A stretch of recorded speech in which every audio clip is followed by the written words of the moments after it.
And there was this thunderstorm and all this rain was pouring down and the thunder was booming. And then I just started expressing so much and making sounds. And that was the first time I fully channeled.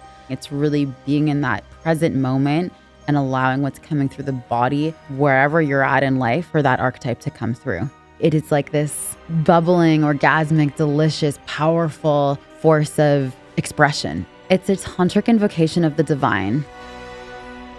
Welcome to today's episode of Universal Intimacy. I am ecstatic to be sharing the space and the mic with my love, Cheyenne Sapphire. Cheyenne is a transformational coach and guide leading humans through epic, expansive experiences rooted in esoteric traditions and the sacred temple arts. She is a multi-dimensional, multifaceted, talented artist and creative, really helping humans connect with their own inner artistry via weaving prayer with performance. She has coined the term Prayerformance, really revolutionizing what it means to be in your embodied wholeness as a living, breathing transmission of the goddess.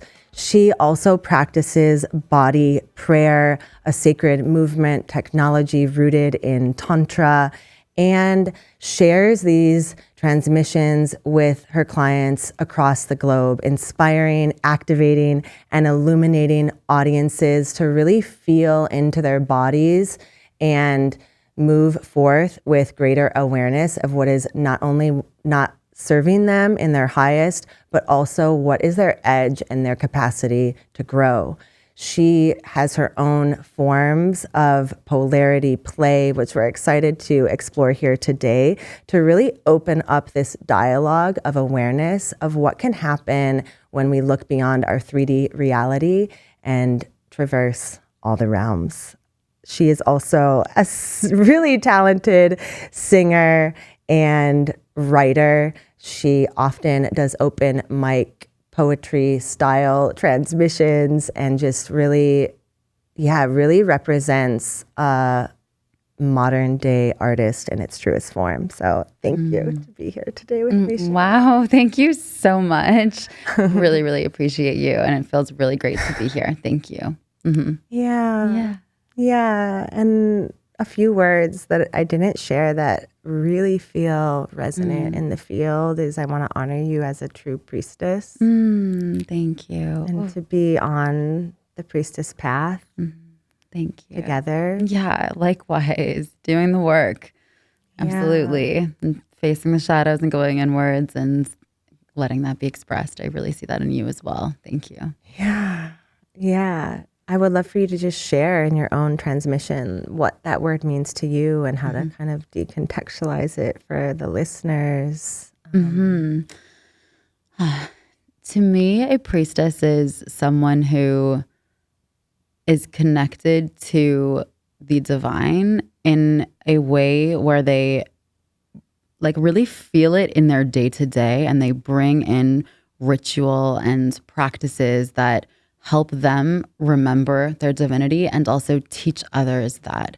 And through these practices, I mean, like, I feel like that's like the first layer of it, you know, and like for me personally, it's like opening the channel and becoming a channel for messages to come through, for energy to come through, for yourself, for the collective, for people you're working with, and clearing that channel so that it's as open to a point where your nervous system is still calm and regulated and you're able to still be in of this world, right? Where you're not just like gone, because that can also happen, you know, in this work. And just being that vessel for change and transformation in your life and others and through love.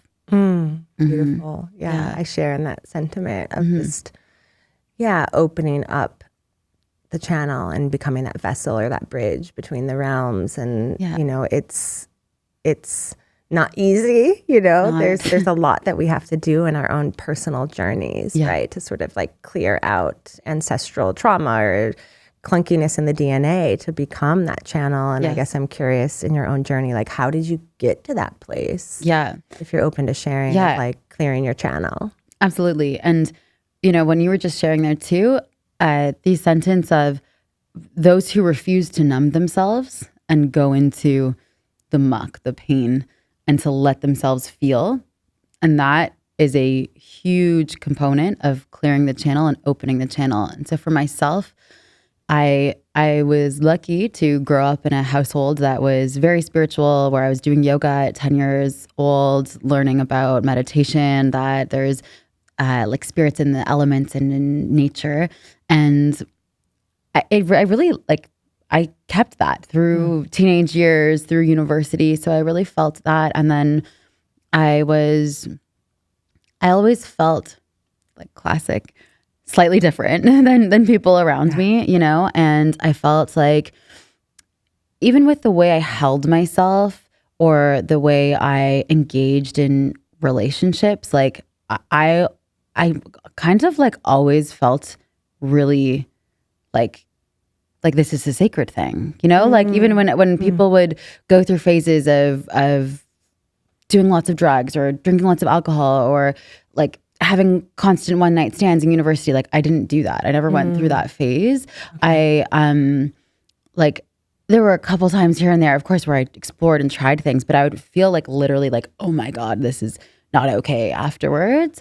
And then I studied yoga to actually learn about my scoliosis. So I have a curve in my spine where I deal with a lot of chronic pain. And it was like debilitating, where I couldn't walk one block without needing to pause and stretch. And so I was in this yoga teacher training, and in one of the classes she spoke about Tantra. And so I remember in this class thinking, ooh, that's for me. Yeah. One of the things she said was, this is a woman named Cheyenne, and she started a Tantra school, or not a Tantra school, but an ashram called Ahimsa Yoga Ashram. Okay. And she was talking about how in Tantra, it's the most intense path to enlightenment, where you feel the depths of despair and you also feel insane amounts of pleasure and ecstasy, and you feel hope and you feel this. And it's different than other paths where you go sit in a cave and you're just meditating and you're feeling neutral and everything. I thought, oh yeah. Me, like the emotional one who's so feeling intense all the time. That's me. Yeah. And I was actually like, so a year later, I had moved back into my parents' basement in the middle of January in Canada in the cold, and I was going through a breakup. My back pain was horrible, and I started putting on a blindfold actually. And so this was like the main point where I started to clear my channel without knowing I was clearing the channel. Sure. And so I'd put on a blindfold for sometimes hours. Like I wouldn't put on a timer, no music, and I would just go in, and I would feel, and I would cry, and I would sound. And that's when I started like studying void magic, but I didn't know that. And this, like I kept doing it, and I started teaching blindfolded yoga. And then, and it was beautiful. I did a couple workshops. I was exploring it, but I thought, okay, this is great to teach people how to face their darkness and to, also look at like Black is not bad. And there's also that stigma, obviously, from like the color of our skin and race and colonialism and everything. And so I'd weave that in as well. And one day I was filming to advertise for a yoga class. And there was this thunderstorm, and all this rain was pouring down, and the thunder was booming. And then I just started expressing so much and making sounds. And that was the first time I fully channeled. Yeah. And then it was crazy because it was filmed. And so afterwards I looked at that and I thought, like, what the fuck was that? Yeah. And then it just like kept like kind of coming through with movement. And so movement was kind of the foundation of clearing the channel. Wow. Yeah. Yeah. Exquisite. Yeah. Yeah. So much there. I want to touch upon totally the darkness, right? And choosing to put the blindfold on. And as we know, as priestesses, as she or they who walk between the realms, or she or they who see in the darkness, that is a critical element of like taking away that one sense so that we can actually tap into the other senses, and just how important that is just neurologically and from a somatic perspective as well. And like what a powerful practice to then, share that with with your yoga students, Yeah. and then also weaving that into, you know, Tantra and polarity play and all of that. So like, I love that like you took away that one sense, that sense of seeing, so that you could truly see. Yeah. Right. Exactly. So And well like, said. for those that aren't watching the video and just listening, like I'm closing my eye, like this, I do this a lot, right? Where like when I wouldn't call it channeling, but it is in a way where it's like the throat chakra is open, and yet I'm not like fully able to articulate it using my mind. And so I'll close my eyes to then just like allow spirit to kind of take over. I know this all is going to sound a little woo-woo to people, right? Yeah. And people can be triggered or terrified about this. So maybe you could speak into even that piece on like when you even said the words like void magic, right? Like somebody could have a reaction to that. Like, okay, wow, like what? Right. Like what is void and what is magic? Yeah. And channeling and spirit. So, you know, everyone has their own definitions as well, right? Just like we create our reality. So I'm not speaking as a definite statement. I'm just speaking from my own experience. I just want to share with that first and preface with that. And for me, and from what I've studied from some of my teachers and from books that I've read, you know, the void it's the fifth element. It's also known as ether, right? So there's fire, water, air, earth, and then ether is the center point of the mandala of the great web of life, essentially. And so this is the spark, the spirit that connects all, essentially. And when we're devoid of like our main sight, right, and then we're using our senses, it's like we are going into that 0 point of the mandala, which is also a replication in a way of, or symbolic of the womb. And so it's like we're going into the darkness, which is also like the underworld, the dark soil where plants grow, right? And the seed has to go down and into the earth, and not sure for how long. There's no definite answer of how many days it's going to be until it sprouts, right? And there's going to be rain and maybe snow and people stomping on it. And a lot of shit happens on that earth, you know, before it rises up. And so that's what that's what I realized I was doing in a way when I started reading books afterwards, like Womb Awakening, like the Magdalene Mysteries, like, you know, different things like that. And then doing some Tantra trainings as well with Ipsalo Tantra. And yeah, that's void. Yeah, let's stay with the void a little bit longer. Totally. If you're open, because open. Again, this is a really essential piece that I would love to illuminate to the collective. And as you presenced earlier with Tantra, it's as much about death as life, because life is death and death is life. So this returning to the void, returning to the darkness, returning to the womb, Sophia consciousness, womb consciousness, cosmic consciousness, like, more, please. Yes, please. Yes, I love talking to you. Amazing. We're both weavers. So we're weaving. Well, with this, it's connected to the cycles of life, right? And we live in cyclical time, and we experience the seasons, and we experience waking up every day, thank God, when we do, until we don't, you know, and going to bed every night.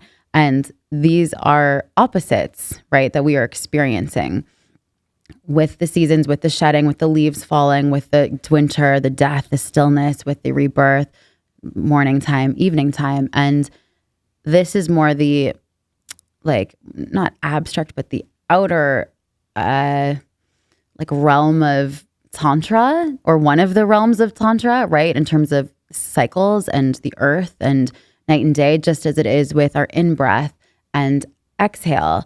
Then we come closer to the body, just as it is, you know, with man and woman, with our anatomy, just as it is with movement, expressing or stillness, meditation, or being in full Shakti, right? Shiva consciousness, or Shakti, for those who don't know, that's like our Shakti is the primordial feminine energy of creation, and it's chaos. And then the Shiva is the consciousness that comes like the sun that penetrates the earth, right? And the space holder and the stillness Then we get into the cosmos as well, the sun and the moon and the earth as well, with its mountains and jungle. And then there's the sun, which has linear rays, that are straight, and it's golden and it penetrates, and the earth is the opposite of that. So it's these opposites that we can play with on all these different layers, and then coming into the body as well, then connecting with another human as well, which to me is Tantra, which means weave and weft, right? In Sanskrit. So it's the weaving of these different opposites. Yeah. Yeah. Beautiful. Yeah. Oh, yeah. Yeah. This is yeah. Shiva Shakti. So let's talk about this distinction. You're an exquisite mind and representation of both. Yeah. But ultimately, let's start with Shakti, right? Yeah. Because we started to talk about the womb and the darkness. And I love that you identified Shakti as primordial, right? Where I resonate with as well. It's like this interpretation of the darkness. The reason why we have feared the darkness is because it's actually the feminine, right? Yeah. We're going inward, we're going downward, we're going into the womb. Yeah. We're going into the earth. Yeah. And we're returning to her. Yeah. And so Shakti has become vilified and demonized and ostracized and eradicated and extorted. And so, we're here now to bring her back up to the surface. And yet she's still misunderstood in a way. So Absolutely. Share with us more. Let's start with Shakti, and then we can go back to Shiva as well. So, yes, I also, one thread is coming through, just to finish the void, if I may. Yeah. So please, yes. Also with the void, right? With the not knowing what's next, that's also so connected to surrender, and then the surrender sessions I do. And in life, we're constantly brought to our knees, let's be honest, with what do I do next? Or I was not expecting this. So then we go back to ether, the spirit element, right? And can we fully surrender into that?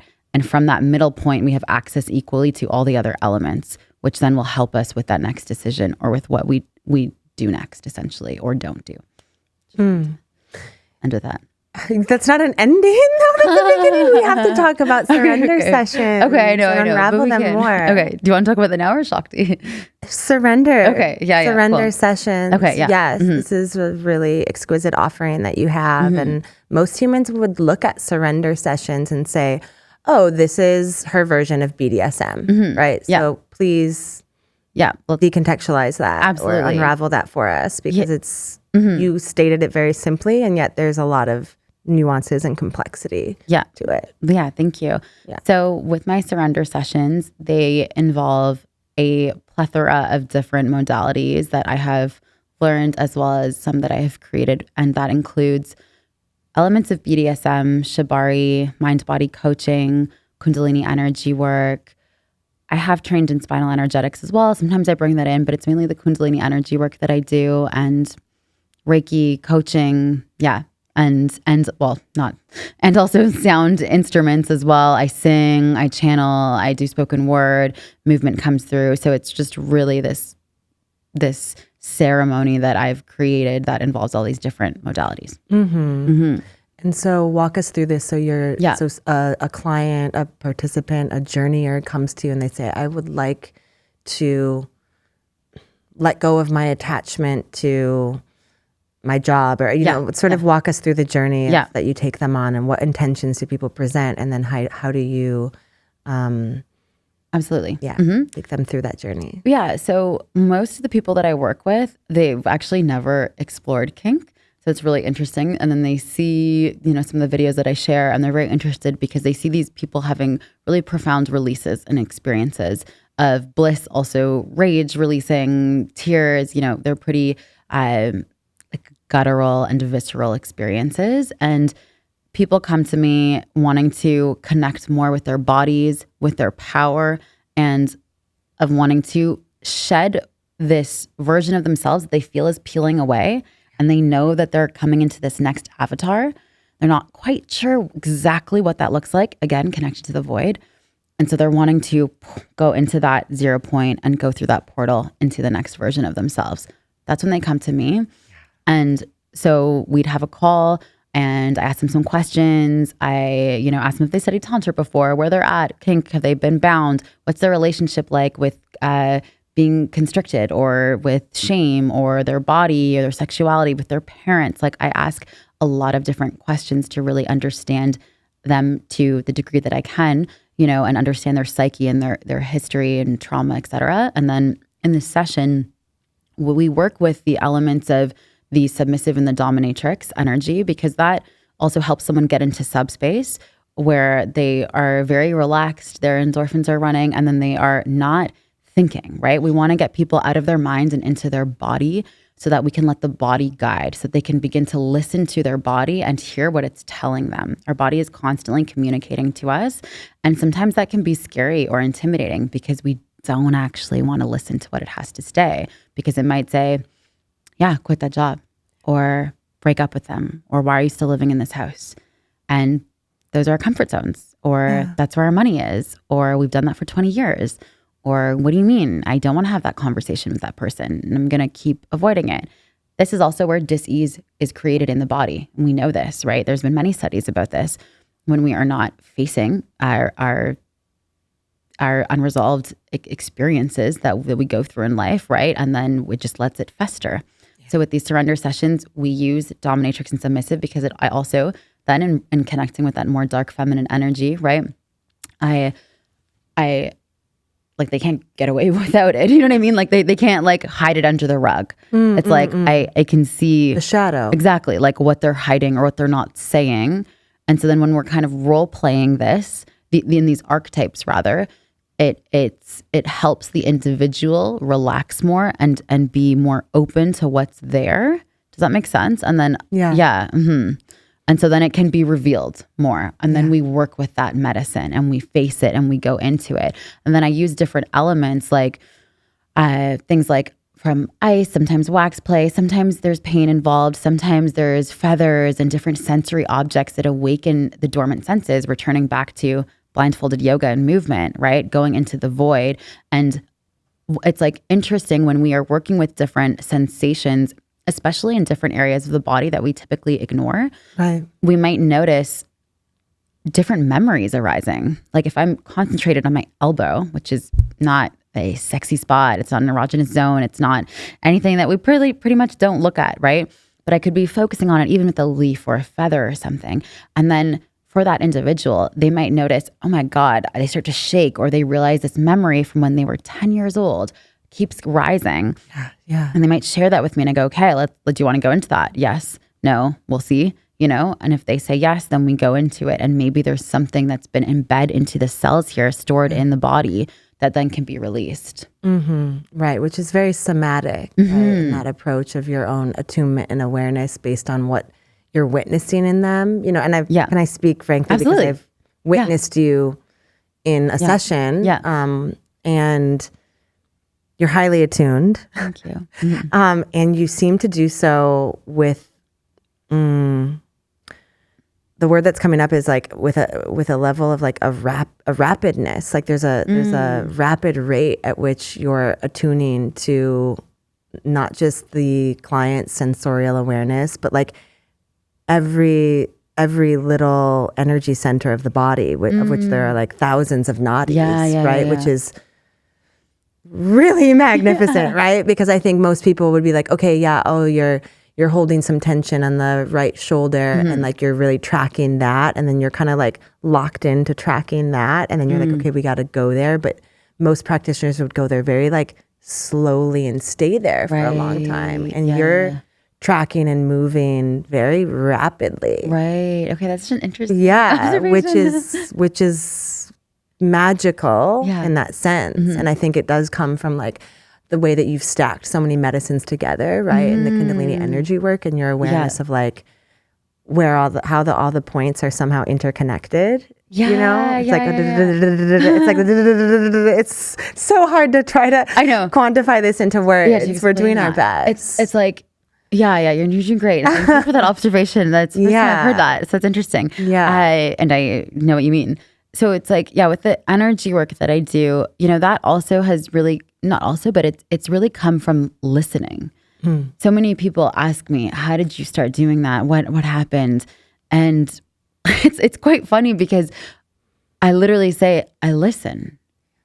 Like that is it. And explain listening though, because you're not just referencing an audio. No, I'm not. Yes. Yeah. Okay. Right. Definitely. It's not audio. I listened to, began with when you asked me, how have I opened my channel? And I mentioned feeling. I also mentioned going into the blindfold, right, to awaken my dormant senses. So that these are very important because it's about feeling and sensing myself and the very, very minute differences in my own body or energy, or what feels expansive, what feels contractive. Yeah. What feels like, oh, this is a yes, and this is a no. These subtleties are so important, even as we live day to day with how we do business, how we make love, how we go into relationships, even how our space is set up. Just like we know that famous metaphor about the mosquito in the room. The mosquito is very small, yet it can make a huge difference, right? It can really ruin a night. And so same with understanding your body and listening to your body can make a massive difference.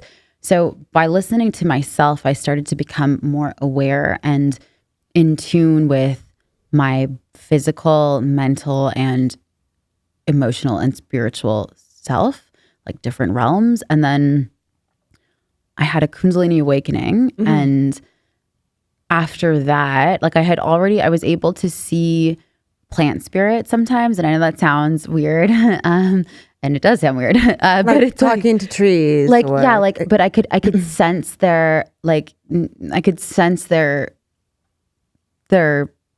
life, like I could sense them. I don't know how to say that. No, that sounds ridiculous. Like I could sense their, like, I could talk to them in a way, but it's more like I could sense that there was a being in the trees and they would acknowledge me and sometimes they would communicate with me. Sure, yes, they would. There's information. Yeah, there's information there. Yeah, thank you. Mm-hmm. Mm-hmm. And then they would sometimes communicate with me. And then after my Kundalini awakening, that just expanded tenfold. And I actually didn't see one-to-one clients for 2 years after my Kundalini awakening because I wanted to wait. And at first I said, no, like, I don't do this. Like, I never, with all of these things, there's never me like wanting to do it. I also just want to make that clear. Like, it's funny. Like, I was never like, I want to be a priestess or I want to be a tantric dominatrix. Like, no, like it was more like people asked me over and over. Right. And I was we like to say it's a calling. Yeah, right. It is. It can't come from ego. No. And this is a distinction. Yeah. And there's a discernment there too that, you're not choosing this. It is choosing you. Absolutely. It chose me. I just got full body tingles. Yeah. Yeah. And at first I didn't like that, honestly. Like I could feel this is going to be a lot of work. I don't want to do this. 100%. And I literally would, like, I wouldn't read the books. I wasn't doing the trainings. I was not someone who was like, yes, can't wait to keep going to this. No, I resisted a lot, actually, because I could sense how deep it would be and how much work it would be. And that's all true. Like, it has been a lot of work and it has been tough. I'm so grateful that I've chosen this path, or this path chose me, and that I do it now. Of course, I wouldn't regret anything, but it has had its challenges as well. Mm-hmm. Yeah. Are you open to speaking more about your Kundalini awakening? You referenced it, and I think I know it can manifest in individuals in a variety of ways. And so if you're open to sharing yours, I would love to hear it. Yeah, absolutely. So I was in Joshua Tree in the desert in California, and I actually was in San Francisco, and I felt like I needed to regain my power that I had given to an ex of mine. And I was so determined to go to the desert. And all my friends were saying, there's nature all around. You don't need to go to the desert. It's so far. And I just said, no, I need to go. Rented a pickup truck, drove straight, had never driven a truck before. Like, that was the only car they had. I just knew I had to go. Like, people were like, what are you doing, Cheyenne? I just said, don't worry about it. Drove to Cali, didn't have money then. I went on couch surfing. There was a woman who tuned into her astrology. She was a psychic and astrologer. And she said, you can stay in my house. I'm leaving for the whole weekend, but here are the keys to my house. We had never met, never had a call. She just gave that to me. Yeah, it was wild, very serendipitous. And then I went into the desert, and the first day, I was only there for 2 days, and I was doing a lot of breath work, doing a lot of movement. What I referenced earlier with the sounding and the just like letting my body express freely. And then the second day I went out and I had done a microdose on mushrooms, and then I just like went into full ceremony. And I've done mushrooms many times, and I've never had an experience to this extent. It was not about the mushrooms really.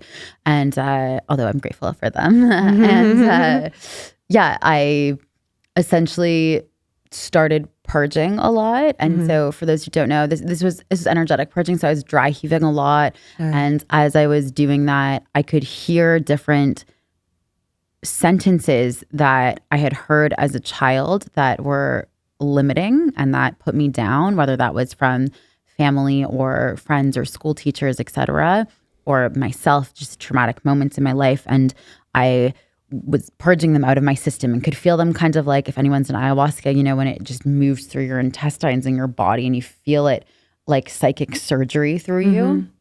And so that was happening. And then it was so crazy. Once I was in the middle of purging, and I was also channeling the Black Panther, which is a spirit animal I work with a lot.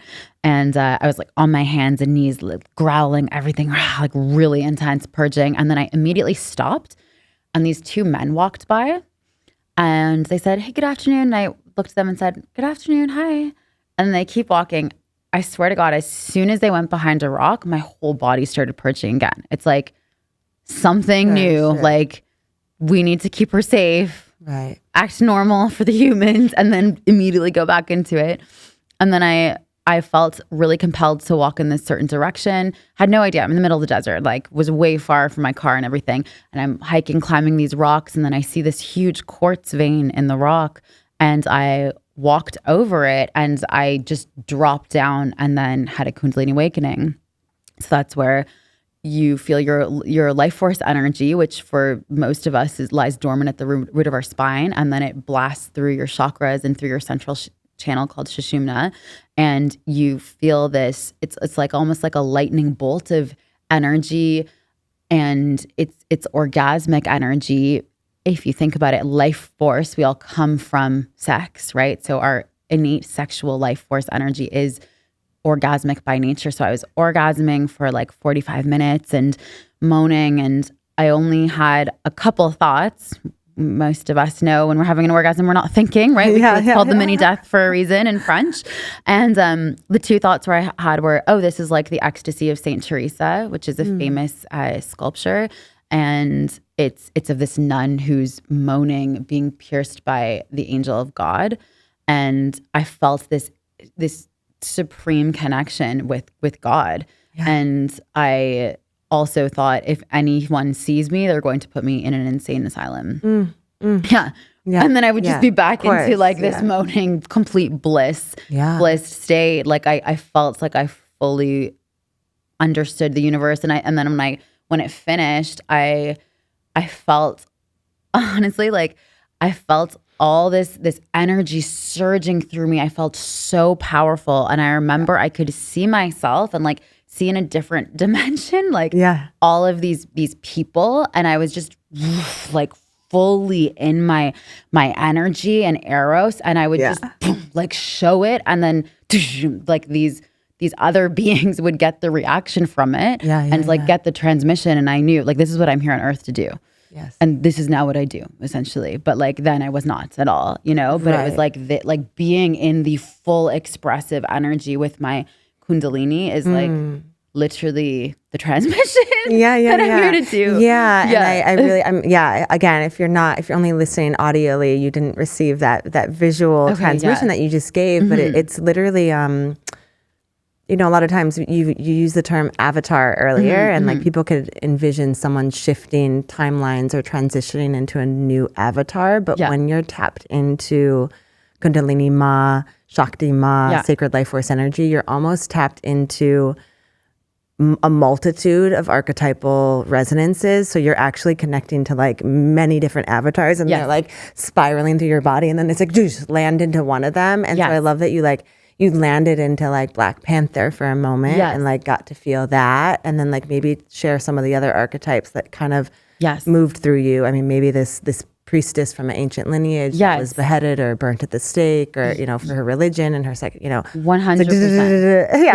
all the avatars and iteration. You don't have to cover them all, but just to kind of paint that kaleidoscopic. How it kind of works too. Yeah.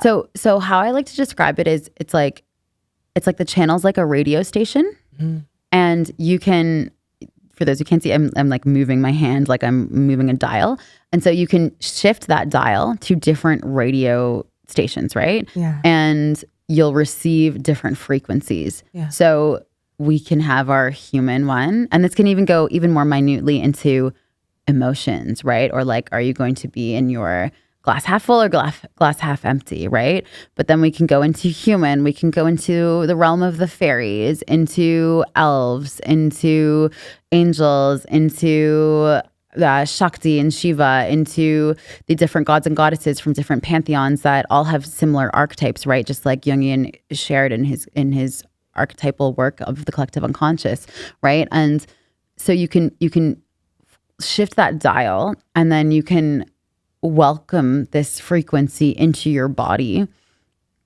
I always, before I'm shifting my dial, I really tune into the heart space as well. I tune into my energetic force field. I ensure that I'm not ever inviting in any energies that's negative, that is harmful to myself or others. I'm very specific about that with cleansing the space beforehand, afterwards, and coming into the heart. And so you can tune this dial to these different archetypal frequencies and like let them in, essentially. And that can help you with overcoming a certain challenge in your life, or primarily that, or just experiencing a different part of yourself, right? Like we are these multifaceted humans who have different parts of our psyche and our experience. So we can switch this dial and connect to them all. And it can also help us with healing and help us live more balanced, fulfilled lives, I think, because we are not denying certain aspects of ourselves.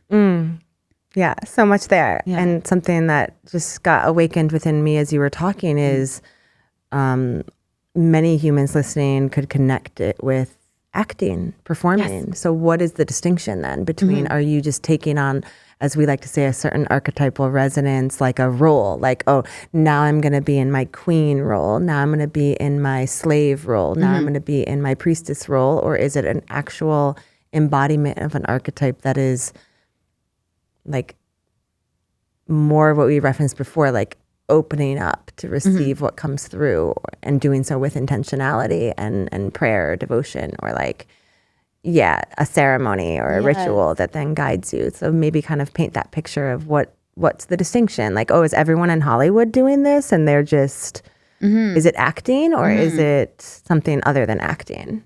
That's a whole barrel to uncover with is Hollywood doing this, and I don't have the answers to that. I'm sure some of them are, like absolutely opening their channels. Like they're also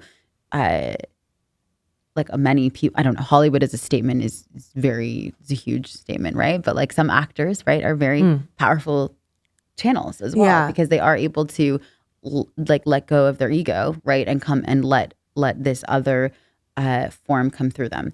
For myself, I find that there is a distinction between the performance and the channeling, and there is also some crossover as well.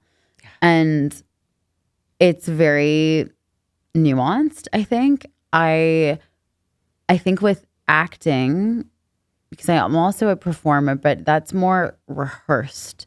Yes. And there's like guidelines of how is that particular character going to come through, and what is their background, what is their experiences, and whereas with channeling, it's really being in that present moment and allowing what's coming through the body at this point in your life, with wherever you're at in life, for that archetype to come through.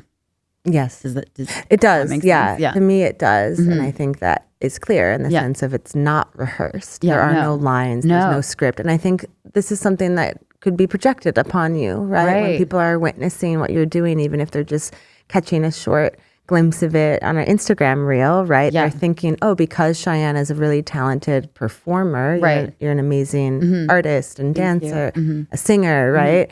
So it's like they could project that it's a performance in that traditional sense of she's rehearsed this, there are lines, there's a script, there are movements that are choreographed. Yeah, no, none of that. It's none of that. Like literally none of that. Like any of my surrender sessions too, they're never planned. Yeah. Like even I know some dominatrixes do that, and that's great for them and their lives, you know. But like I just don't do that. Like I don't plan scenes. I ask people questions. Of course, I know their boundaries, consent, all of that stuff, but I don't plan it. Yeah. Like and so you've really letting it coined come this through. term. I feel like you have, and I use it as well now because of you, is prayerformance. So tell us, what is a prayerformance? Yeah. So prayerformance it's a tantric invocation of the divine while you are on stage, essentially, like while people are witnessing. And so it's really allowing the prayer of whatever it is you're praying for, like the prayer to connect to God, I think, to remember this divinity that is in yourself and in all people, and to allow that to come through in, for myself, spoken word, music, and dance. And I always felt like I was not a performer. Like I'm not an entertainer, you know. And that's actually funny with some surrender sessions that I've done in public spaces where people think, oh, it's going to be like this. And I'm like, oh, no. Like this is real. Like I don't do like, I'm not here to make a crowd feel like this or this. I'm here to be real and authentic and raw, and it might disrupt or it might provoke, you know? And yeah, so it's interesting with performance too. Some, like I do have recorded music. I do have rehearsed like spoken word that I do. And then there are moments where it's like, then I'm channeling and it's completely different, and it's just in flow state. And that's where I let my Shakti come through, and I'm just in a kind of different realm. Yeah. Yeah, beautiful. Yeah. Shakti. Yeah. We're back. The Shakti. Tell us, who is Shakti? What is Shakti? Yeah. Shakti is the divine feminine energy, essentially. Shakti is a Sanskrit word, and this divine feminine is it is also known as like chaos, as Kundalini. You know, it's the life force energy of this planet, you know, that connects us all. And I had shared, you know, that Shiva is linear focused, is consciousness, is logic, is the pillar, the space holder.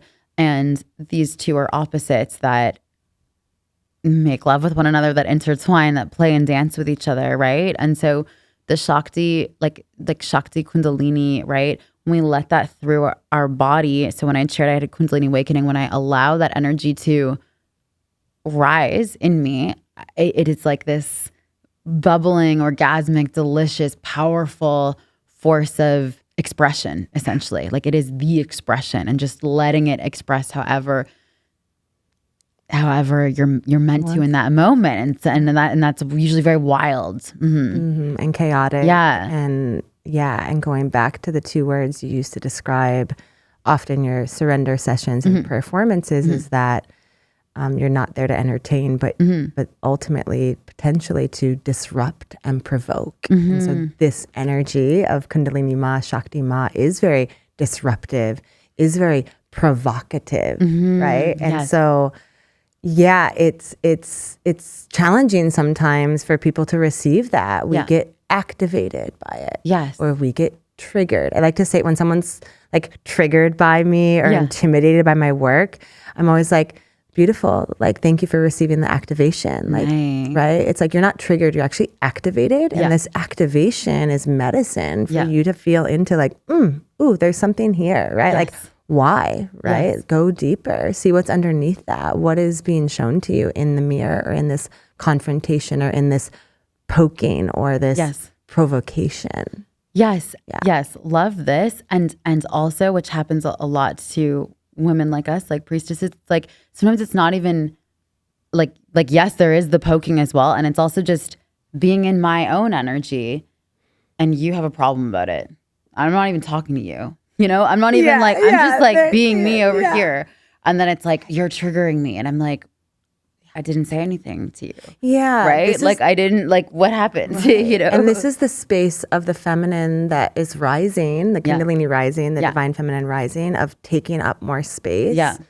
Yeah. Ooh, yeah. Like that we are here for now. And thank you, sister, for taking up space. Yeah. Yeah. And this has been just like you said, it's like an activation for people, I've had many women tell me over time that they had to block me on Instagram, or they felt triggered by me and they actually booked a session. Love those people. Yes. Shout out.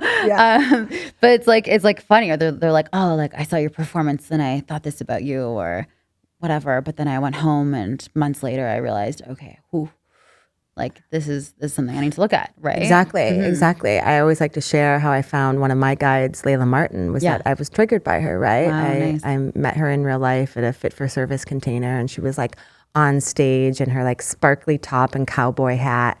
And I was like, how dare she teach Tantra? Like, it's a sacred, living, breathing, co-weaving transmission. And like, she was in this like cowboy hat and sparkly top. And then I like leaned into that with curiosity and was like, wait, I'm triggered. I'm activated. There's something here. Now I'm curious. There's something here for me to go deeper, right? Because there was this awareness that there was medicine for me in that activation. And so then I studied with her. And I think, it's so true that for many women on this path, we do get triggered by our mentors and our guides initially. And then we realize, okay, it's like the Shakespearean statement of like, there's the rub, right? It's like there's a rub and it's like, oh, it's because she has medicine for me, or he or they. Yeah. Yes, absolutely. I love that you did that. That's amazing. And you worked with her. Yeah. Yes, incredible. And it also brings in that energy of why not? Like, why can't she wear a cowboy hat and a sparkly top? We put ourselves into these boxes and we put other people into these boxes all the time. Yeah. To what? Why? Right. To make us feel safe? Yeah. That we know where we stand? And it was, the piece I left out, it was that she was on stage. So it's this piece of like when we see another sister rise to that level of like she's on stage in front of a crowd. And we're triggered by it. Usually as women, it's an activation code to say like, I can be there too, right? It's like jealousy or envy. It's like we only get jealous or envious of another sister when we recognize that she has something that I want. Yeah, wow. Right? Beautiful. And when you see a woman who's like fully embodied and fully empowered and distilling her medicine and her magic or her wisdom or her talent or her insight or whatever it is in the boardroom or the bedroom, the stage, the cage, whatever it is, we often initially get triggered before we get inspired to go deeper into the love that mystery. The mystery of why. Amazing. Yeah. Beautiful. Yeah. I love you as you were speaking in a certain moment, you shifted into one of your archetypes, which I got to witness last night. Right. Not so much Lady Sapphire, but who was leading the surrender session when you first take up the space as the dominatrix. I don't know if you call her queen or goddess. Yeah. When you are in your goddess and you're kind of like in your throne and really claiming that. Yes. Yeah, it's powerful and sexy as fuck, So like, thank you for being there. And maybe you can kind of share like what is that dom sub dynamic for you, and how do you share that with clients? Yeah, so that, it really began too with channeling. Yeah. And I was actually in a ceremony, and I was leading a mushroom ceremony years ago. And at one point I was bringing a lot of medicine through my voice and singing, and I had these samples, and the music was rising. It wasn't slow like sound healing moment, but it was just intense and powerful. And then I would move Kundalini through people, and they would be having these activations. And there was 3 women, and they'd be crying, and then they all at one moment like literally just came over and bowed, like just like thanking the energy that was coming through me. Like it really wasn't Cheyenne, and they were just feeling that. And I remember like receiving also from that, like the thank you, that I have opened for this energy to come through as medicine for them. And that's what happens in these sessions in a way where I open the channel and I am really allowing the goddess to come through and, with the rules that I shared before, coming from the heart space, with the protection energy, all of that within the boundaries and consent that I discuss with my clients. And it's more like in terms of archetypal energies, as opposed to like dominatrix and submissive, it's more like the disciple journeys for weeks and weeks in ancient times to come to the temple of the goddess to finally release what they've been holding on to as this falls, and to give and receive the medicine that is needed. Or the epic journey to meet with the oracle. Yes, right? yeah, exactly. Oracle in that moment. Yeah, as well. both those. Exactly. So like that is more how I resonate with. I don't like to be called mistress. Like that's not my vibe. I don't ever use the word slave as well. That's a very, very intense word for me personally. And that's just not my vibe at all. So yeah, like that's more the energy. And also like a reference like in, some books or movies when you hear of a kung fu master who is guiding someone who wants to learn, and they say, okay, I want to learn these skills. And they go, are you sure you want to learn these? And the younger person goes, yeah, I really want to learn them. It's like, okay, go do this crazy thing. Go jump off the river. And the person looks, what? Could you tell me to do that? You want to learn? You want to learn these skills? Yeah. That's the energy. Yeah. You want to be initiated? Yeah, it's like the initiation.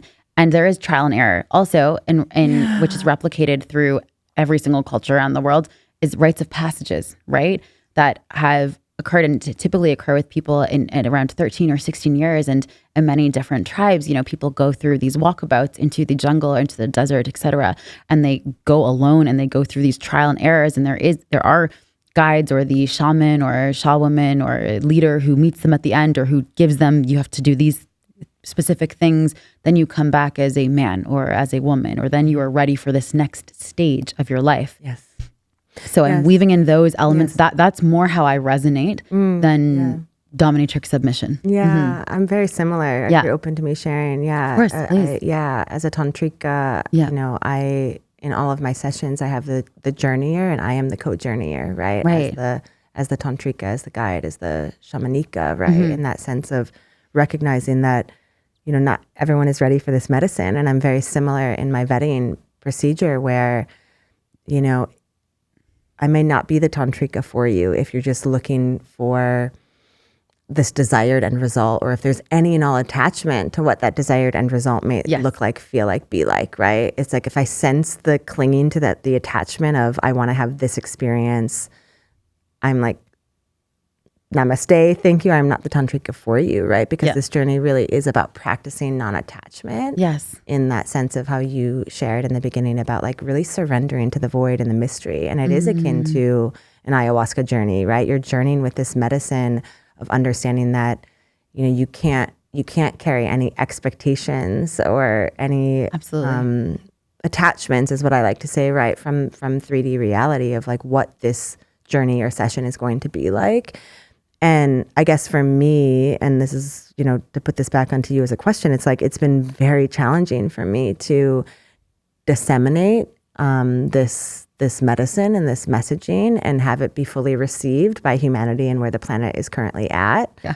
And so that journey of frustration and there was a lot of anger sometimes that is within my field because of what's getting shown to me or where the journeyer is at, or the pilgrim or the seeker who's getting magnetized to my field. Right. They're not quite ready for the medicine and I have to turn them away. And I'm fortunate enough that I can do so. Yeah. In terms of revenue, I don't need to just take clients to take clients. Right. And it's hard, it's hard to to be discerning in that way. And sometimes I question myself and not my judgment, but that level of discernment, because I'm like, ooh, did I turn away someone who really did need the medicine, and I do have to try. And I'm just curious how that shows up for you. It's like, what gets magnetized to your field, and how do you decipher and discern if someone's ready for your medicine? This is such a great question, and it's heartwarming to hear that you've gone through similar experiences, although I wish you didn't have to experience that as well. Yeah. But it is something that I have experienced, and I have questioned as well. Am I being too strict? And then the bodily knowing is, no, I'm not, and this is my truth, and I will honor my truth, right? I have found, like, this is actually why I don't really work with men. I was going to ask that question as well. Most of your footage is with embodied individuals. And I found that I've worked with some men, like literally a handful. As opposed to group workshops, men are welcome 100%. But in terms of one-to-one work, I found that I would receive a lot of men who just wanted a sexual experience. And I don't do sex work, but even like they just like wanted to work with me because they thought I was hot, or because they wanted to get hard or something. And that's not at all what I'm about. And it's unfortunate. I actually see a lot of tantrikas who do that because it is quick, easy money, and they'll do things that I personally don't do, and that's okay that people do it, but like they'll do tantric lingam massage. That's something I've never done. I don't ever want to do, and it's like for the gratification of the man's pleasure, right? As opposed to the focus in my sessions, at least, which is not with a goal in mind. It's like actually true surrender, right? And I find that right now there are lots of women who reach out to me wanting this work, and I'm open to having a conversation with a man to see if we could work together, the right individual who really understands the depth of what this work is. And yeah, tell me.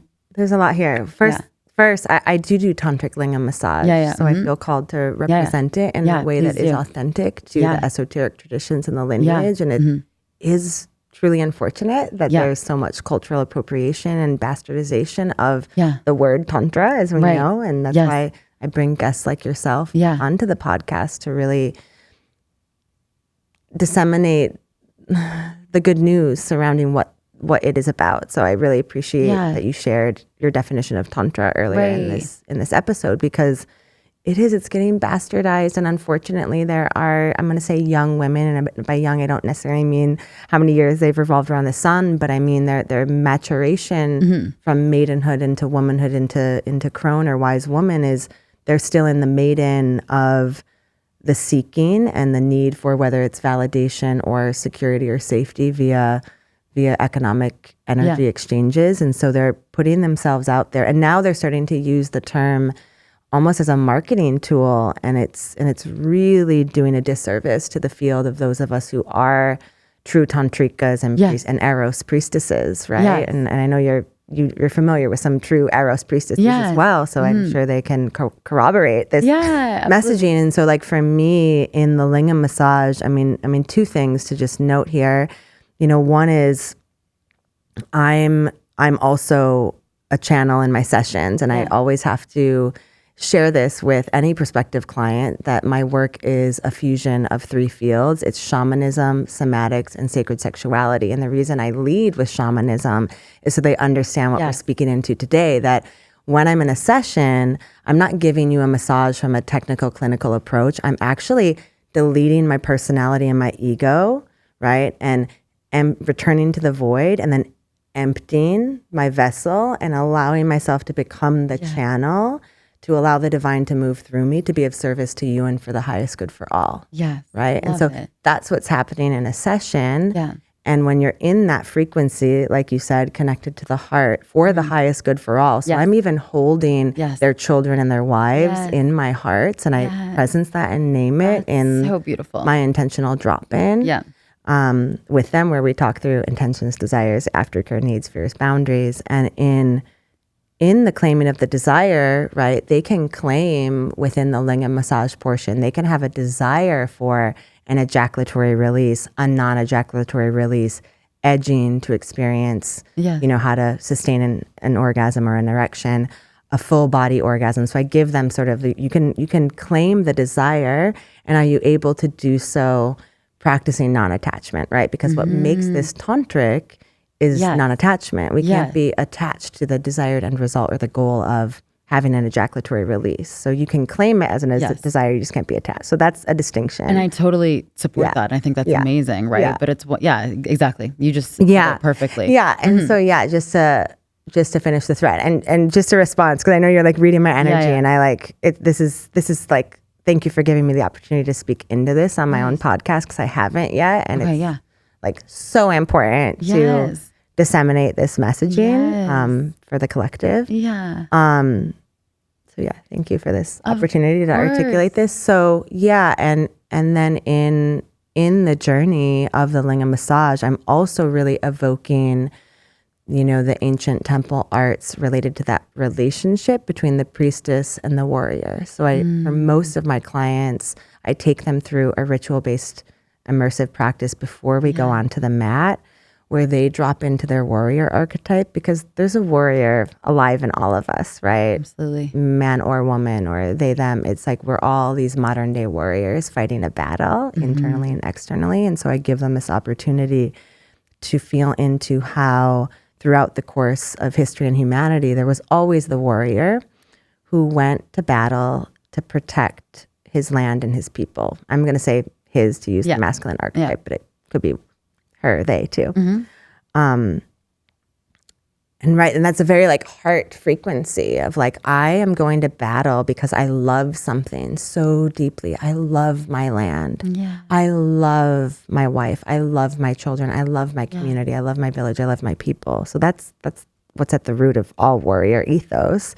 And they go to battle and they commit and witness atrocities, right? And then so before they could return to the village, they were often required to go to the temple, as you know. And in these temples, they were met by the priestess. And so I take them through that, transmission so that they can feel into that. What we're about to do right now is, we're evoking something, this sacred remembrance of something that's been done thousands of times, over thousands of years, across many different lands, where the warrior would visit the temple and was greeted by the priestess. And then I have a whole ceremony that I do with that, because it is about awakening the sacred remembrance of this relationship between warrior priestess, which was the earliest form of PTSD therapy, right? The warrior received anointing, blessing, healing in the physical body, the mental body, and the emotional body. And so, that's my work as a tantrika. And again, another tantrika could be doing what do they call it? That new oil, that massage where it's like, they put a certain new oil. No, it's like a new something, where they put a bunch of oil on their body and slide their body over a man, and then they jerk him off. And that's a tantric massage. And it's like, you can go to a massage parlor on the corner and get that if that's what you're looking for. And that's not what I do. Right. No, definitely does not. Like I you're take doing them like on like journey, a 3-hour ceremony. Yeah, amazing. Yeah. Love and that. so it is hard to basically present that to someone. And I really respect the men that also make that decision and say, that's not for me. That's not what I'm That's not what I'm looking for. Yes. Very few do. Most ghost. Because that's most, like same. Yeah. Our culture 100% promotes ghosting and just like not communicating. And I really respect the individuals that come to me and say like, I'm actually what I usually get in a authentic no is I'm not quite ready for this. Wow, that's time so in my beautiful. Journey. Yeah. That's beautiful and a little sad. Like for yourself, like I would feel sad. I'd be like, oh, you know what I mean? Because like we want to do the work, but that's really beautiful. Right. And I love, obviously like what you're doing is a full shamanic journey. That's amazing and so beautiful. And I think with the languaging, it can be, frustrating. Just like how you said, so many men will come to me wanting something. And I'm like, no, like this is deep work here. This is not just me doming you just for you to get off and like jerk off to me later about, although you might do that and that's okay. But like, it's not like, it's like, we're going to go deeper here as well, you know? Yeah. And why do you think in the collective that you're working mostly with women? Why do you feel that men aren't quite ready to do the deep work? Well, it's interesting because in the last month, men have been coming more to me. So it's funny. It's been shifting. Yeah, it's shifting. So like, I do think men are doing the work. I think there is still this challenge for men in seeing women as multifaceted, honestly, from the core distinction of the Madonna and whore versus, okay, how can someone be healing me and helping me with my energy and being soft and cradling and also really sexy and looking hot and being fierce as fuck and all of these different things into one. Yes, exactly. Same. I feel the same and being thing. A mother, being this. Most men are magnetized initially because of that sort of implied erotic essence of like, oh, I want to be near that because I want to feel pleasure. I want to feel this. And so they're magnetized to the whore, the slut.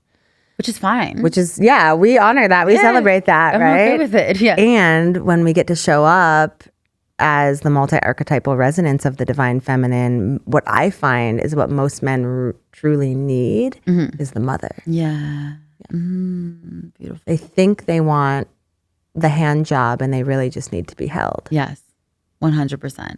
Same with my sessions and surrender sessions. Like people, they're just like, that when you held me, that was the best part. Yeah. When I just cradle them and rock them, and it's so beautiful. And that it's just being held, connecting with their inner child, their inner baby, and just been telling them it's going to be okay. You're doing great. You're doing great.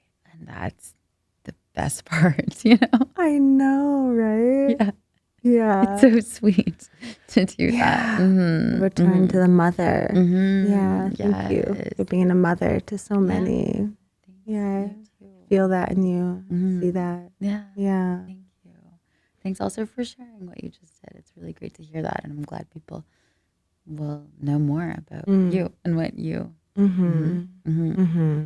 Yeah. And I've really respected and admired your, I'm going to call it marketing, but just like the representation, the intentional representation you have of yourself and your artistry. Thank you. Your true artistry, because I feel it's a clear transmission. Like it's very clear in hearing what you, and knowing what you do and hearing what you do and seeing what you do. To me, it's very clear. Right. And I'll admit that I'm still working on that, like this is the shadow side of me where I'll tap into my inner seductress to allure and magnetize a certain vibration of the masculine, let's just say it. Right. I mean, and yet I'm like angry and resentful. I'm like, why are women not coming to me? Like I get all these men that want to work with me, but very few women. Okay, interesting. And I'm still trying to understand why, because when people meet me in real life and like feel and see that like I'm a mother of 3 children, I like was president of the PTA, like all these things, it's like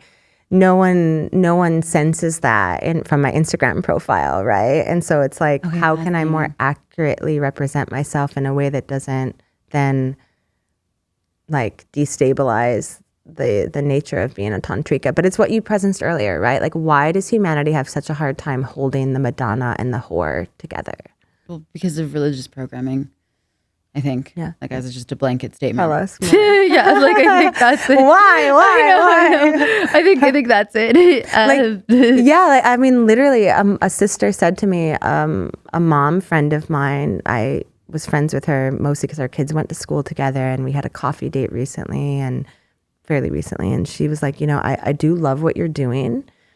Once in a while I check out what you're doing on Instagram, but she's like, I just can't, like kind of what you said, like I had to unfollow you because I couldn't hold in my mind that you were doing this work in the world of sex and eros, and you're a mom of 3 kids. So like she couldn't hold those 2 things together. And why? Like that's so sad, because like you said earlier, like we are all here on this planet because of sex. Yeah.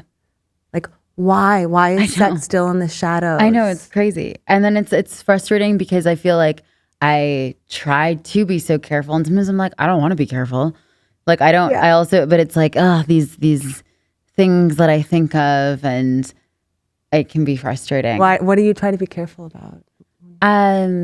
Well, it's even things like, I mean, these are real problems too. Like of how I show up online. It's like, I don't want my account to be taken down, and that might happen. And that happens to people, and knock on wood, you know? Oh yeah. I'm on my 5th account. Okay. Wow. Yeah, exactly. Yeah. But so it's like, I do think about these things. Like even in an outfit in a recent performance, I was like, oh, I'm going to wear these tights underneath because I can't have that showing.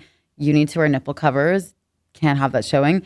If it was not going to be filmed, yeah, I'll wear whatever. Like, I don't care. But if we're going to be filmed and anyone wants to use this, then no, I have to think about this, you know, or I don't have to, but I do, you know, like not everyone thinks like this is what I mean, but I choose to because of those reasons, you know, with social media and also because people do immediately, like we're in the 3D world. So it also makes sense that people look physically first, and our eyes are our main sense that we use. So then if people do see something, they focus on it. And I remember learning this. It was very interesting, actually. This was maybe 2019, and I was feeling frustrated. I was in a relationship, and we were with a bunch of friends, and I was just feeling frustrated with the group for a moment. So I said, I'm going to go outside. I'm just going to go for a quick walk. I go outside and I do kind of what I always do. I find a quiet spot and I just start moving energy, and I'm doing like my channeling. I'm taking deep breaths, making weird sounds, and just being fully weird and expressive. Yeah. I ended up filming a little bit of it because that's when I had started to share some workshops. Sure. So I filmed a bit, and then I came home and I looked at it and I thought, wow, it actually turned out really great, because again, this is distinctively different than rehearsing and practicing something. It's just letting the body move how it's meant to be. And so I'm not aware of what I'm doing when I'm in it. Right. And so I looked at it and I thought, oh, actually that looks quite cool. And so I showed 2 men, like my boyfriend at the time and like another guy. And the first thing the other guy said was, wow, that's so sexual. And I literally, like my jaw dropped. I was like, sexual. And I was like so innocently looking at it like, what? Like in shock, because that's not at all what I was thinking. This is why I'm on my 5th Instagram account, because when I first started with social media, I was in more the movement is medicine movement. And so I was doing that. I was filming myself in those raw and authentic moments of just moving energy through my body. Again, whether I was purging, crying, screaming, moving Kundalini energy. Amazing. And I guess the social media, like Meta, thought it was sexual and they would take it down, you know, and I didn't know how to like fix the account when things got, when I was shadow banned. Now I do. Nice. Now I do. And I got a guy for that. But it's like, amazing. It's like I too, I was very naive. I was like, I don't understand what's happening. Like, why are people like responding in the way that they're, I'm very naive, and like even though I've lived many lives, like I often will like to say this is maybe like my second timeline being in a female body. Like I don't understand like why what is like why can't I just touch off on my clothes and touch like what's the big deal when I like go online and touch myself and I'm just like connecting with my own energy. Like why is someone interpreting this as like an invitation to connect in a certain way with me when I'm just doing what is feeling good? I know. Maybe I'm regulating my nervous system. Exactly. Like literally. That's like literally what it is 90% of the time. Right. Right. Like I'm doing what I need to do to not have an anxiety attack. Exactly. And like somebody else is thinking that it's an invitation. Yeah. I'm like, no. I was crying and I'm trying to stay sane, brah. Like it has nothing to do with you or my pussy or my tits. I'm just trying to be here on this planet Earth and be grounded. And then you're just coming at me like, oh, it's sexual or so intense, and I'm like, I just came out like I wasn't trying to be sexy. I wasn't trying to be intense. Yeah. It just came through. Yeah. You know? So yeah, it's an interesting thing, and I struggle with it a lot, honestly. Like of like really wanting to be like, even though I am so free as well, especially online compared to a lot of people for sure, but just for my own journey, because why we don't need to compare ourselves to anyone, right? It's like I still sometimes get annoyed with the fact that I have to think, or that I say I have to, I don't have to, but that I choose to think about the image and partly have to with social media of not wanting to get banned, or taken down of like, oh, I have to do this or, it can be annoying. Mm-hmm. Yeah, it can. Yeah, there's work there on the collective level. And again, I just really admire and respect you as a woman and your brand, and that's, the acknowledgement that there is a level of attunement and discernment and awareness in the containment. And maybe, you can go into now talking about like Shiva energy as that like containment, because, to do what we do, what people don't understand is we have a lot of masculine energy. Like when you're facilitating and you're leading, like you're in your masculine, you're in that level of like containment. And it's interesting, that people sometimes aren't aware of that. They see you in a femme body and they're like, oh, she's in her feminine. And you're actually very much in your masculine or in your Shiva frequency as well. When I'm doing a session, it's interesting with the containment and also with the safety. And I think this also connects with social media in terms of showing up, where because society feel like they're used to seeing when someone is touching themselves or when someone's moving their body in a certain way or when they're wearing certain clothes, that means it's sex time, right? Like that's what it's time for. And so in this new movement of empowerment in women and expressing themselves, and so they're exploring different even style or ways of expressing themselves that for the majority of humanity and for our history has not been acceptable to do, or has only been acceptable in one very specific aspect. There's also a lot of programming for people, right? Of, okay, like then this is what they do, or this is what it's about only. Right. So it's like even with with massage or whatever, then people think, oh, it's just to get a man off, as opposed to like, no, that's a little part of it. This whole journey of release and facing themselves and loving their body and bringing in all of this magic and intention. But if they just hear that one word, then it's that, or it might for a lot of people. I hope it's shifting. And I think by people talking about it like we are on this podcast, it shifts. So I think it's like a slow journey, I guess, of unfolding for humanity to get used to the multifaceted individual. And when they see mothers or people who can be on stage in different formats, then people get used to it a bit and they can evolve into that. And it's also people's fear as well of, oh, because I am this, I can't be that,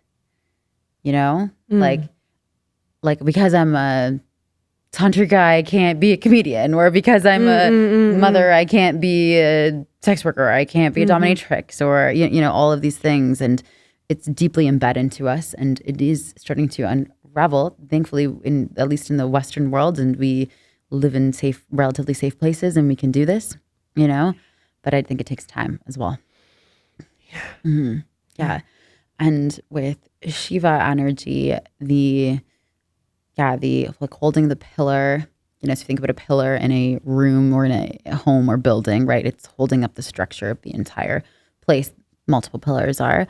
And so this is the energy of containment and of space holding with loving present awareness, being really present with an individual or my clients in these sessions. And my energy is going towards the client, really focusing in on them, whereas their experience is an internal process where they are feeling into themselves and what's happening with them. If my client is then thinking a lot about, oh, okay, how's the lighting right now? Or how does this look? Or what's happening here? Then they're thinking in their mind, they're not in the body, right? And letting the healing be the focus, essentially. Yeah. And it's funny with these sessions that I do, especially when I am more in the masculine energy in these sessions, it's like, it does take a lot of energy as well to do it. And afterwards I'm like, okay, like, I don't want to make decisions. I don't want to think. I don't want to do this. You have to go into your own surrender. Absolutely. How does Cheyenne do that? What does Cheyenne like to do when I love Cheyenne that. surrenders? Yeah, no, I actually love surrendering. I'm a switch. Like, I love being submissive so much. I love being tied up 100%. Like, all the time when I'm dating someone. I'm like, yeah, like you choose to Right. I know. I always like to say where like to go. I'm a daytime dom and a nighttime sub. Yeah. You know, like it's professional only. You have to switch. Yeah. I can't imagine like doing that full time. Like it's just so not for me, or like actually wanting that in a romantic relationship. It's just not for me personally. But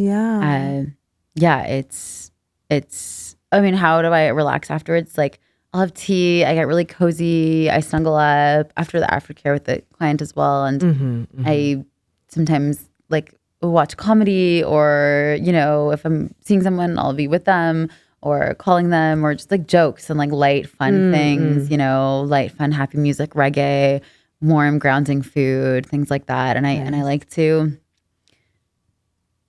like take some time alone, typically afterwards or with one other person, and then integrate. I also feel like I'm actually an introvert. Like even though I'm so it's like external with my performances and being on stage and everything, but then I actually like I need my time. I mean, that's also part of being a priestess, I feel. I've been advocating for stillness and solitude a lot in the last 3 years especially, and it's just needed as priestesses. Like we do need to kind of go to that cave. You know, and if like we're in a really dynamic field a lot of the times, which a lot of this work is super dynamic, you need time away from humans, and so that you can go into that inner darkness. Really connect, you know, like you need your relationship with spirit. 100%. That's everything. Literally what guides the whole ship. The connection with God, spirit, the universe. And I think it's important too, is modern day priestess, you know, I don't know why that's quotation because it's a fact, but so I'll take that back. But it's like, it is so important. Like sometimes I feel like when I'm doing real world things, like I'm like, okay, but I really need to get into nature and be connecting. And my practices are actually like my work. Like equal to like an email is me meditating, doing my movement practice every day, practicing with my Kundalini and like being with myself. Because if I'm not doing that, then the work doesn't exist. This is very important. Like, leave me alone. I need to go do this, you know? Yeah. Well, also what I'm feeling into, and I do think your air quotes were valid, because the reason why is because it's hard to put that phrase modern day when we're also, as I mentioned earlier, like awakening the sacred remembrance, because it is an ancient lineage that you're evoking. So it's like, it's timeless. So it's like we're here now, but we're also like there. We're there and here simultaneously. So it's like, am I So and I feel like that's why sort of living tantrically and like weaving ritual into everyday practices. So there's like zero separation. Like life is work and work is life, and you're always in a prayerformance. You know, and that's when things start to feel really like sentiently juicy for me, is when it's just like, it just is. It's not like, oh, I have to intentionally go to yoga, or I have to like do this thing today because my to-do list, I mean, I haven't had a to-do list in years. Like it's just like, it just is, you know? I love that. I mean, I had to have a to-do list for like the party that we threw last night. Amazing party. Really let's talk about the party. A little bit before we like wrap up. This was for your and Gregory's birthday party, which was phenomenal and really well curated. And it was really fun to be a part of it and to perform and also do a surrender session. And the food was delicious, the setup, the outfits. It was great. I love curating experiences, you know, for people. And I really had to like drop into myself. I had like a full emotional release, like afterwards? Like, no, before. Okay. That always happens to me, where we're like driving around, my partner and I, and we're like picking up all the things. And I went into that full like, what intention am I anchored in? Like, and then it's like, why? Like, why do I put myself through this? You do that every time too. Right. And it's like, it's either the contraction before the expansion, which I'm used to, or it is like a purge. It's like, I got to get rid of all this like frustration, anxiety, energy, sadness, despair. And also as a mother of 3, like I also every time have to grapple with like the choices that I'm making, and I'm choosing what I did last night over like spending time with my kids, which is really, really hard actually. And yeah, and I ask myself why, and it's actually not about me at all. It's about the field, you know, like I do what I do. And I don't know if you feel this way as well when you're doing a Prayerformance for a group like that. It's like, it's for the collective. It's for the field. Like I know that I am in the Shiva of like, I'm creating the container for which others to have transformational healing experiences, up-leveling experiences, and maybe receive some activations and like beautiful, like, oh, you were triggered, beautiful. Like, oh, you are like angry about something because something came up because you didn't get what you thought you were going to get last night. Beautiful. Yes, queen. You know, and that honestly, and that's why I love temple nights, orgies, play parties. Like if people actually want to experience rejection, confrontation, self, like their own like confidence issues, like let's take the very thing that has been put into the shadow in your life, which is sex, and let's put it on the table and have you witnessing it so that you can actually feel into all those trigger points of like, oh my God, like I wanted to connect with her and she connected with another guy. And now how do I feel in my body? It's like, let's use that ultimate form of rejection, which is like through eros, being chosen or not chosen. And let's put that on the table and see how you respond. Love it. You know? Yeah. Like I curated a party once, and I'm just going to be like totally transparent. This is so funny. And I'm like speaking to you as a woman of color. And so I hope you can receive this. But like, there's sometimes like race comes into play in these spaces. This is not a party. This is like a shamanic journey. I'm like, because look at other areas in your life. Like when you're getting presented with this type of confrontation, how do you react? How do you respond? Are you going to sit there in your wounded little boy and have a temper tantrum in the bathroom? Or are you going to like make a conscious choice to dance away from it and move with confidence towards somebody else? 100%. You know, like this is life. There's going to be big black cock everywhere you go. Everywhere you go. Gotta get used to it. Gotta get used to it. Yeah. I'm really glad you said that. And of course, race comes up in every situation. Like it's always present, you know, just the different layers of it. And so when you brought up the big black cock and you said, you know, we're bringing in this racial aspect, and my immediate thought is it's always there, right? Like I felt it last night. I'm like, okay, how many people? Like I always, whenever I walk into a room, I'm like immediately, you know, to feel that. And it's just like a natural action that occurs. And I think it's important as space holders as well to really understand the person that you're working with. You know, I always ask people about their ancestry, about where they came from, where they were born, where their parents were born, what their relationship like is in whatever country that they are currently located in. Have they traveled? Like I ask all of these questions because I know it affects how they are showing up in the world.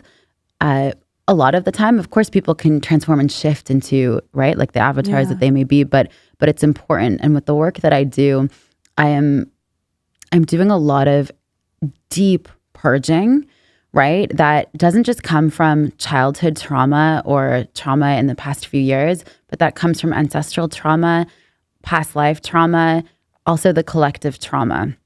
And so sometimes people are purging things, whether they're dry heaving, spitting, shaking, crying, sobbing, and they don't even know why or where it's coming from. Yes. And so then when I'm tuning in and doing this energy work and listening, like I mentioned, I'm listening, and it's not with hearing. Yeah, we didn't share that before.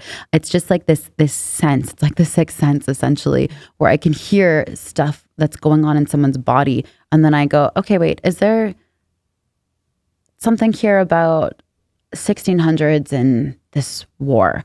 Does that ring a bell? Yes or no? If not, it's okay. So much of the time, people then go, their whole body moves and they go, oh my God, this is happening. Or I remember my grandmother told me something had happened to someone in France and over here in this war. And then I go, okay, we're going to go in here and then work with that, right? And so race also comes into this, and knowing who you're connecting with, because there's so many differing factors in this 3D realm, even though of course we're all equal in one consciousness and we can transcend anything. And there are real world things that have happened to us in our ancestry. Right. Yeah, the ancestral lineage is key related to colonization, right? When you think of all the cultures that have been colonized, and yeah, I mean, just to feel that in anyone's ancestral lineage, the level of trauma there. So when I'm hearing you speak into the cathartic releases and what's being purged and processed in the body, it is trauma, right? There's a trauma response, and then you're releasing that trauma through the body because it's carried through the DNA. Exactly. Yeah. 100%. Yeah. Mm-hmm. And what is, Cheyenne, what is your ancestry? Please share with us. Yeah. So I'm Romanian, Jamaican, Scottish, and a bit of Panamanian as well. Wow. Wow. Yeah. So very mixed. Yeah. Yeah. And it's fun. I like that. Enjoy it. I find that also, I think part of myself, my psyche stems from my ancestry, of course, but in the fact of merging different cultures and with my musical interests versus my style versus Tantra versus me weaving in Tantra and BDSM or spoken word music, dance, Tantra. It's like I like these intersections of points where sometimes you feel like they might not mix. Like even Tantra and BDSM are completely different worlds, but they actually are very similar with their fusion of or dance with opposites, right? And, or like Celtic and Jamaican. Or like, exactly. It's like super different. Wow. But similar. Like like coming into the similarities of different cultures or essences. Like I love polarity mixing in one. Like even like the corset and the white silk. You know, I like that it's like this is very dainty and soft, and then this is hard. And I like the union. I don't like wearing one like just all leather or all this. Sure, I like the mix most of the time. Sometimes I'll do it, but it's fun. Yeah, I resonate with that as well. Yeah, and it's like the archetypal play or like the Madonna and whore. I once had a birthday party that was themed Madonna and whore. And so everyone had to wear the mix of it though. Like it wasn't like choose one. It was like be the Madonna whore. Yeah. So it was fun. I may borrow that idea totally go for a future gathering. I love it. Yeah. What you had mentioned about, with your clients and how to relate to them with race, right? It's interesting in the context of, are they, like you had shared, are they looking at you as a white woman or just as a human, right? And like, of course, we all want to see the humanity in each other that goes beyond color.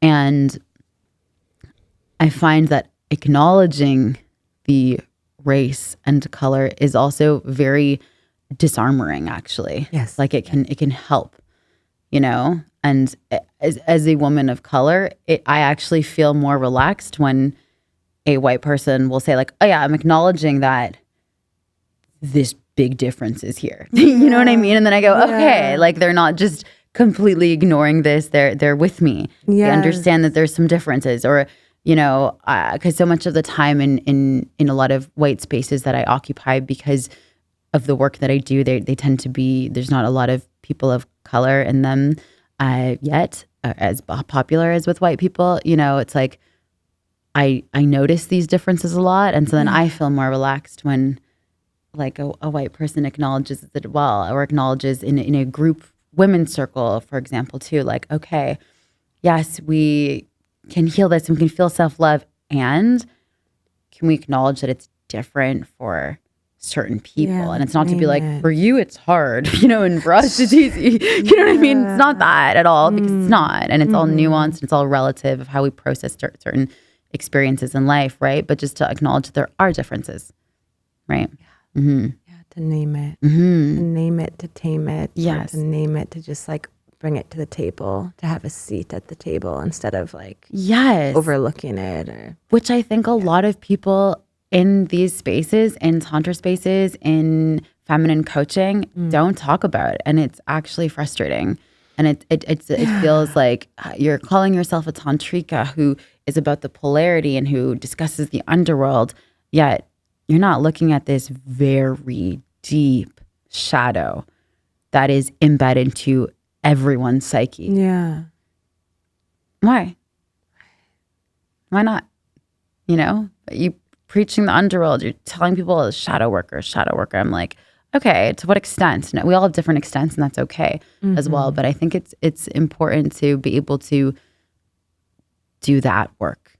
And that's also what I do with my clients, whether they are white or black or Asian or whoever they are, wherever they come from. But it's like a lot of the time in these purging, we actually are doing deep ancestral or decolonization releases as well. Yeah, because it's true for for all Absolutely. humans, whether you're colonized or the colonizer, your lineage is connected to one or the other. Or there's a mix. There's a mix. I have a mix. Italian. Like my mother's family was Sicilian. Sicilians were the most colonized part of Italy throughout the course of history. And then my father's lineage is more like German, Irish, English. So, there's like always within me also the juxtaposition and the awareness of the privilege, but also like what aspects of me have been both. In each and every situation, where am I showing up as the colonizer and she who has been colonized? And I feel like I can tap into that like almost simultaneously in a way in each and every room that I'm in, to like really understand and understand just the oneness of the human experience. And yet, thank you for presencing that. Even if I can feel that and sense that, by like not naming it, it's almost like, it's just that something's being overlooked, and we're not here to really overlook anything anymore. We're really here to, like you said, like illuminate, put the light on the shadow, and put the light on all the spaces and places, so that everything gets brought up. Right. Can I ask you a question about the play party that you held, where you said you brought in the Black person who had a big cock? Yeah. Okay. So when you noticed that some of the white men were feeling triggered by it, would you actually have conversations with them, or would you just could feel it in the room? And then how did it pan out? I'm curious. Oof.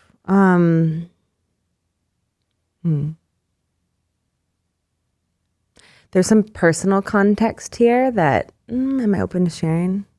Yes, I'm open to sharing. So I had a history with this man as a previous lover. And so part of the tension that was created was within my current relationship, my current partnership, and in his conscious awareness that, again, when I'm naming it as a conscious awareness, I'm naming that before the party even started and we're looking at the list, we're going through each and every guest and we're kind of naming who we have previous connections with, right? That's just like a conscious way to move through these spaces, right? Is you name histories and you also name desires. And so I had to name that this man is in the space, this man was a previous lover of mine. And so that there's that thread there of how it activated my current partner, who happens to be white. We weren't able to go deep into his own inner stories created around that regarding his fear of rejection, or his relationships with other women in the past that maybe have cheated on him with Black men, or whatever. I don't know exactly what's there. He hasn't unraveled that or revealed that to me, but something got triggered in the awareness that a Black man is a threat to a white man in an erotic space. That he has something that the feminine desires, and for me to speak openly and frankly about this as a priestess, it's not about like the beauty, the color of the skin or anything. It's about chemic codes. It's about understanding that each and every human has medicine and a transmission. And when I'm tapped into somebody, like literally tapped in via yoni lingam union, I'm receiving downloads. So if I've chosen to be with Black men in this timeline, it's always to receive downloads. And that's just why I like my experiences with Black men. And so, again, my partner knows this. I had shared this with him. And then it showed up with,